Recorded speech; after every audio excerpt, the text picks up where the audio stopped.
गहरे जंगलों के बीच एक पहाड़ी पर स्थित काले पत्थरों से बनी एक गुफा थी। इसे कालचक्र गुफा कहा जाता था। यह गुफा सदियों से रहस्यमयी घटनाओं और खोए हुए लोगों की कहानियों के लिए जानी जाती थी। गुफा के अंदर जाने वाले कभी वापस नहीं लौटे थे और लौटने वालों ने ऐसी कहानियां सुनाई थीं जिन पर यकीन करना मुश्किल था।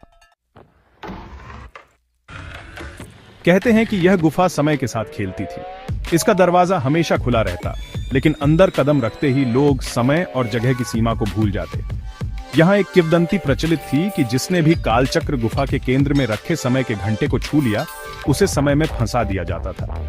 यह घंटा जादुई था और इसे छूने वाला कभी अपनी उम्र या समय का सही अंदाजा नहीं लगा पाता। सदियों बाद अय्यान नाम का एक साहसी अन्वेषक इस गुफा की सच्चाई जानने के लिए आया। अय्यान विज्ञान का विद्यार्थी था और उसने कई रहस्यमयी जगहों की खोज की थी, लेकिन कालचक्र गुफा ने उसे सबसे ज्यादा आकर्षित किया था। गांव वालों ने उसे गुफा में जाने से रोका, लेकिन अय्यान ने उनकी चेतावनी को नजरअंदाज कर दिया। उसके अनुसार यह केवल अंधविश्वास था। अय्यान ने गुफा में कदम रखा। गुफा के अंदर घुसते ही उसने महसूस किया कि वह एक अलग ही दुनिया में प्रवेश कर चुका है।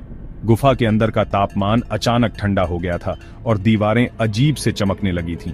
चलते चलते उसने देखा कि गुफा की दीवारों पर अजीबोगरीब चित्र बने हुए थे। इन चित्रों में समय के अलग अलग कालखंडों के दृश्य थे। प्राचीन राजा महाराजाओं के महल, वर्तमान के बड़े बड़े शहर और भविष्य की ऐसी दुनिया जो उसने केवल कल्पना में देखी थी। अय्यान गुफा के और गहरे भाग में पहुंचा।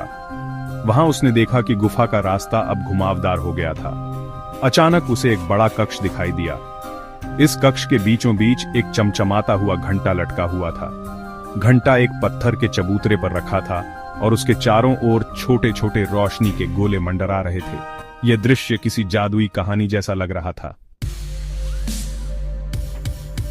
अय्यान को घंटा बहुत आकर्षित कर रहा था। उसने अपने कदम उस ओर बढ़ाए, लेकिन जैसे ही उसने घंटा छूने की कोशिश की, गुफा में एक जोरदार गड़गड़ाहट हुई। अचानक उसे ऐसा महसूस हुआ कि समय धीमा हो गया है।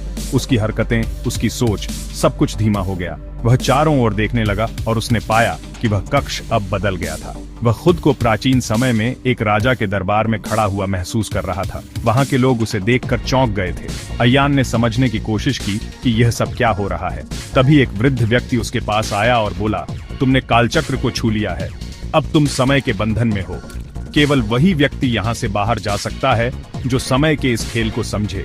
अय्यान ने महसूस किया कि वह अलग अलग समय काल में फंस चुका है। कभी वह प्राचीन युग में होता, कभी भविष्य की अजीब तकनीक से भरी दुनिया में। हर बार उसे वहां से निकलने के लिए कोई न कोई चुनौती का सामना करना पड़ता। गुफा के खेल को समझने में अय्यान को लंबा समय लगा। उसने महसूस किया कि समय केवल एक भ्रम है और इसका वास्तविक स्वरूप हमारी सोच से परे है। उसने अपने डर और लालच पर काबू पाकर उस घंटे को वापस चबूतरे पर रख दिया। जैसे ही उसने ऐसा किया, गुफा शांत हो गई। वह वापस उसी जगह पहुंच गया जहां से उसने शुरुआत की थी। लेकिन जब वह गुफा से बाहर निकला तो उसे एहसास हुआ कि गुफा के अंदर बिताए कुछ घंटे बाहरी दुनिया के लिए कई साल बन चुके थे।